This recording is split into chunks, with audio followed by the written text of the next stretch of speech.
저는 너무 놀라 그 자리에 얼어버렸고 그 녀석은 입을 열었죠. 그 소리는 제가 아까 들었던 남성의 비명소리였습니다.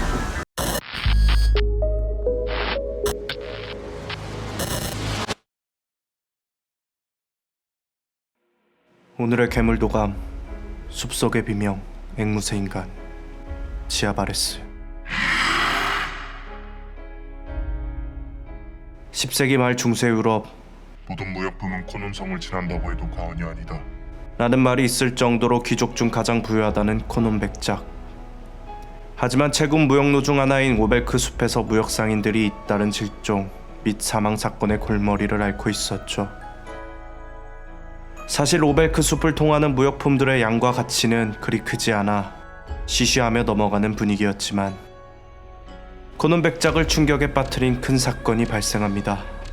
코논성을 방문하려는 제프로이 국왕의 막내 아들 레이니의 왕자가 오벨크 숲을 통하던 중 실종이 되었죠. 만약 레이니의 왕자가 오벨크 숲에서 사망하였다면 오벨크 숲은 코논 백작 본토이기에 제프로이 국왕의 분노를 피할 수 없기 때문이죠.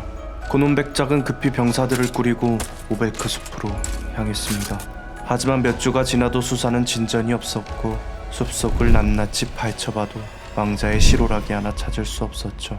만약 도적대가 왕자를 납치했다면 왕자의 목숨을 대가로 큰 돈을 요구했을 법한데 이에 대한 어떠한 연락도 없었습니다. 매일 밤 제프로이 국왕으로부터 두려움에 떨던 코논 백작은 잠을 이루지 못하고 뜬 눈으로 밤을 지새웠죠. 하지만 코논 백작 영지의 보초병의 눈에 부상을 입은 한 병사를 발견하게 됩니다.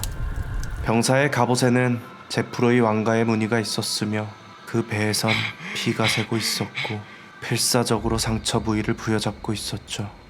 보초병의 보고를 받은 코논 백작은 레이니의 왕자의 실종 사건의 생존자라 확신하여 급히 병사들에게 해당 호위병을 치료하라 명했으며 며칠 뒤 다행히 정신을 차린 호위병은 자신이 본 충격적인 존재에 대해 말을 했습니다.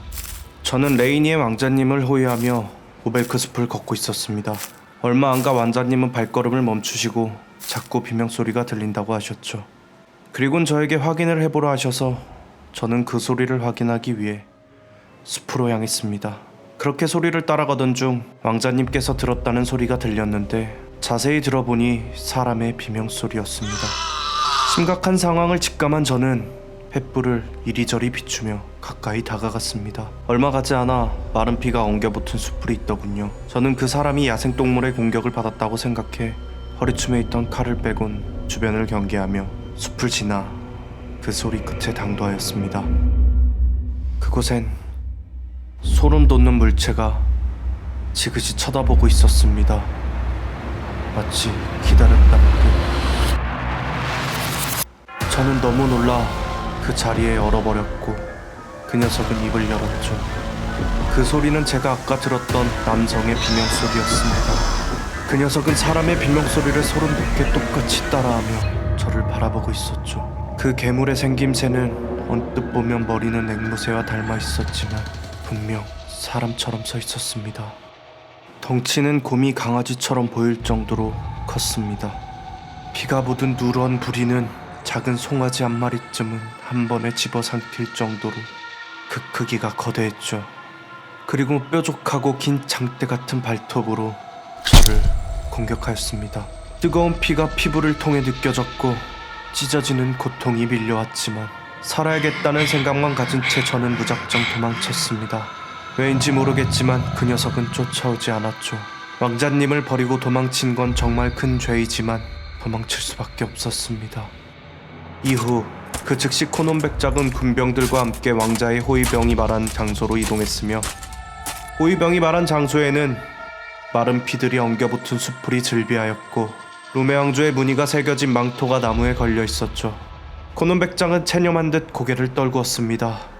하지만 아득히 검은 숯불 사이로 비명소리가 들렸습니다.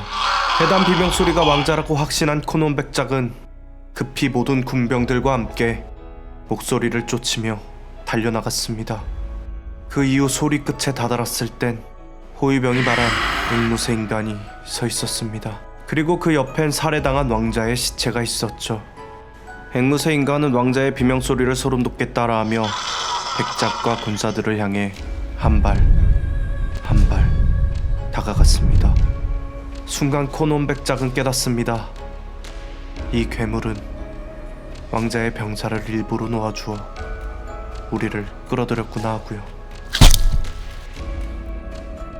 그로부터 며칠 후 코논 백작이 야영지로 돌아오지 않자 백작의 기사와 군사들은 오베이크 숲으로 향했고 곧 끔찍한 광경을 목격하게 됩니다. 정신이 나간 듯 코논 백작은 레이나 왕자 시체를 바라보며 귀를 막고 있었고 그 주변엔 시체들이 즐비하였습니다. 기사는 재빨리 백작을 말에 태우고 성으로 향했습니다.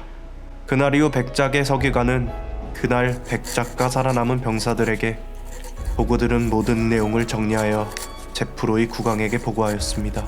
이후 이 괴물은 숲속의 비명이라는 뜻의 지아바레스라는 이름으로 불렸으며 숲속의 비명 지아바레스는 자신이 죽인 인간의 목소리를 따라하며 사람들을 사냥한다.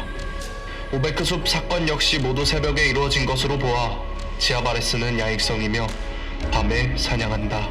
그렇기에 만약 어두운 숲속을 걷다 뜬금없이 비명소리를 듣게 된다면 그 소리가 자신의 친구 혹은 가족이라도 급히 자리를 떠야 한다. 지아바레스의 생김새는 앵무새와 비슷하고 크기는 3m 정도이며 몸은 근육질이고 깃털이 있다. 마치 사람처럼 이족보행을 하며 빠르게 달리고 높이 뛸 수 있으나 날지는 못해 보인다. 지아바레스가 목소리를 따라하며 사냥을 하는 이유는 공포와 고통에 찬 인간의 비명소리를 흉내내는 그 자체를 좋아하는 것 같다고 정리한다. 그 이후 제프로의 국왕은 사망한 왕자와 병사들의 장례식을 끝마치고 해당 사건이 일어난 오베크 숲 일대를 불로 태워버렸고 유배당한 코논 백작은 정신병에 걸려 자신의 귀를 자르고 괴물로부터 자신을 보호하기 위해 지하 감옥에 자신을 가둔 채 쓸쓸히 죽어갔다고 전해집니다. 오늘의 괴물도감 숲속의 비명 앵무새 인간 지아바레스였습니다.